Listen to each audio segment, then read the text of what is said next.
And now, a thought from man. You know, Cartoon Network's always been a proprietor of weird and out there kind of shows with stuff like Amazing World of Gumball, Uncle Grandpa, and stuff like that. So is it really surprising that they would make a show like Apple and Onion? It's a weird show that has a strange idea with the whole world being inhabited by food people, but honestly it has a pleasant charm to it. It's definitely better than other crimes against humanity, at least in terms of its execution. It doesn't feel like it's trying to please anyone, or that it's being lazy with its premise. It just wants to have episodic fun with enjoyable characters, which I'm always down for. Whoa! The show is created by George Gendy, who worked on Sanjay and Craig, which is kind of a little bit on the nose with this show because you can feel the companionship between the two characters. So you kind of understand where he's coming from when he made this show. Granted, this one's much better. Sanjay and Craig was a weird show, and this is probably a little weirder, but this one has better execution of its style, whereas Sanjay and Craig was just gross-out jokes for the sake of gross-out jokes. So I'm glad he was able to stretch his creative wings with this series. He was able to make this something proper rather than just some stupid shit that's there to appeal to the lowest common denominator. And the premise itself pretty much shows how weird this show can be, because it's mainly about an apple and an onion living together in the big city and just living life in a world made of food. It's kind of weird because this series is more a down-to-earth type of show. You would think, oh, this is gonna be weird, wacky, fun, which it does have those elements, but it's more downplayed than it is wacky and crazy. That's just kind of something I kind of appreciate it for. It's not so over the top, even though it has such an over the top premise with the fact that everybody's food. And it's kind of adding on to this whole slice of life with weird premises idea that Cartoon Network's been on recently. First they had We Bare Bears, which is slice of life, but the weirdest thing about it is they're bears just trying to live life in San Francisco. It's like, okay.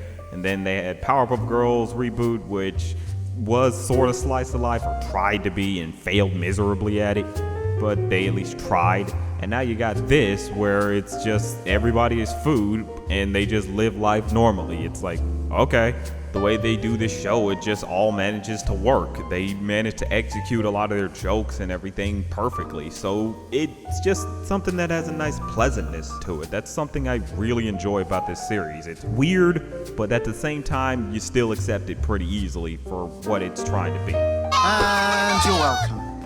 The main duo are a pretty kooky bunch. You have Apple, who's more the glass half full type of person. He tends to be a bit more accepting of things and looks at life with a positive attitude, even when he clearly should be a little angry about something. Oh, wow. You're the best artist I've ever seen in my whole life. So far. Huh? Very talented indeed. Anyway, I've got to go find an ice cream truck. Hey, wait a minute. You really like that drawing? Of course I do. It's a masterpiece. I'm glad I spent all of my money on it. But his positive attitude tends to get him in trouble a lot of the time. He tends to get on people's nerves because he's so positive, or he'll do a lot of things that are very misguided in his attempts in trying to make somebody happy. So it results in him usually suffering some sort of consequence for it. That's sort of a nice offset for him. He's so pleasant that you enjoy his character, but not pleasant enough that it doesn't result in him getting hurt or in some sort of trouble. I kind of like that they took that approach. Perfect. Then you have his friend Onion, who's more the shy type. He tends not to understand social cues, and he's very socially awkward. He sometimes doesn't understand the idea of boundaries when it comes to new people. Friend, maybe? Reading.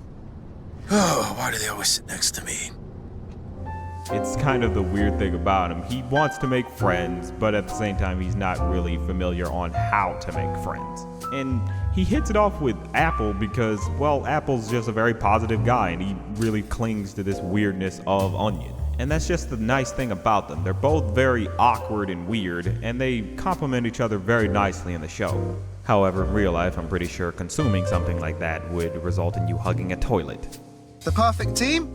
The perfect team. Like I mentioned before, the world itself is very weird because it's all inhabited by food people. And the thing you would expect the most out of this series would be a lot of food puns, but surprisingly, they actually tend not to do that many. It's kind of weird, honestly. I really was expecting a lot of food jokes with them, but surprisingly they just decided, it's too on the nose, you'd see it coming a mile away. And I kind of like that. I like the fact that they decided, hey, let's challenge ourselves and not do as many obvious food puns as you would expect with a world or a premise like this. That's just kind of nice in my opinion, that they decided let's just avoid this very obvious joke. Granted, that doesn't mean they can't play into the idea that these characters are food. Sometimes they do use the fact that they're food to the character's advantages whenever the situation calls for it. So they do have some things where it involves certain aspects of a character being food.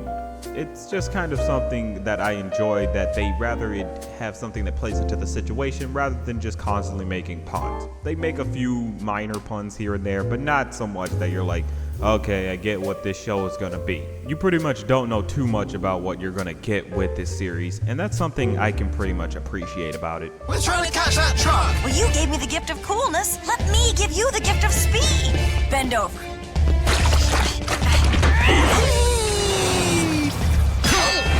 The humor of the show is very wacky and random, but it's well executed.